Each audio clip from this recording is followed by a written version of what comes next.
Mowgli जी की favourite बेटी का ये वीडियो देखिए सब। स्टार टीचर्स, यूट्यूब वाले स्टार टीचर्स जिनको कुछ जानना ना कौड़ी, कभी ब्लैक बोर्ड लेकर कुछ एक्सप्लेनर बनाते हैं, खाली व्यूज बटोरते हैं, उटपटांग ग्रैब्स लिखते हैं और उसके बाद से अपने आप को इतना महारथी समझने लगते हैं कि कुछ लोग उनको फॉलो करने लगते हैं उनके तमाशे की वजह से, और फिर वो जाकर जहां पर जो आता है वो बोलते हैं और उसके दम पर फिर वो पैसे वसूलते हैं, छात्रों से वसूलते हैं। ये सबसे बड़ी चिंता की बात। देख रहे हैं दोस्तों, मोगली जी की परी के हिसाब से देश की सबसे बड़ी समस्या क्या है? बेरोजगारी? बिल्कुल भी नहीं। लाखों छात्रों का भविष्य? वो तो बिल्कुल भी नहीं। देश के लिए सबसे बड़ा खतरा इस टाइम है वो है यूट्यूब पे पढ़ाने वाले टीचर्स, क्योंकि इन टीचर्स ने एक बहुत ही खतरनाक काम कर दिया। सीबीएसई से जो सवाल पूछ लिया, सीबीएसई से सवाल पूछना मतलब इनके माए बाप से सवाल पूछना, तो मिर्ची तो लगेगी इनको। यहाँ स्टूडेंट परेशान है, पेरेंट्स परेशान है, टीचर परेशान है। सीबीएसई टूल किट भेज के स्कूल्स में वीडियो बनवा रहा है, लेकिन मैडम की परेशानी कुछ और ही है, क्योंकि लोगों की परेशानी से तो इनको घंटा फर्क नहीं पड़ता। इनको फर्क इस बात से पड़ रहा है कि लोगों ने सीबीएसई से सवाल पूछ क्यों लिया, क्योंकि इनकी औकात तो है नहीं कि इस सिस्टम से एक सवाल पूछ ले। देश में करोड़ों छात्र ऐसे हैं जो 2-2 लाख की कोचिंग अफोर्ड नहीं कर सकते,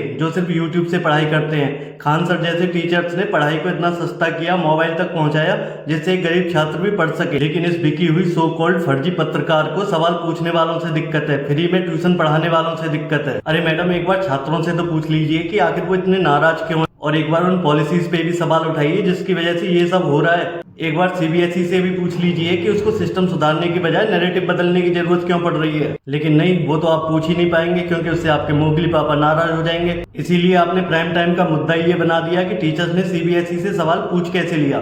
कभी कभी तो मुझे लगता है कि ये जो सो कॉल्ड बिके हुए पत्रकार है, इनका काम ये है कि सिस्टम से सवाल मत पूछो, जो सवाल पूछ रहा है उसी से सवाल पूछो। तो देश को खतरा उन टीचर से नहीं है मैडम, खतरा है आप जैसे बिके हुए पत्रकारों से, जो देश को लगातार दीमक की तरह चाट रहे हैं।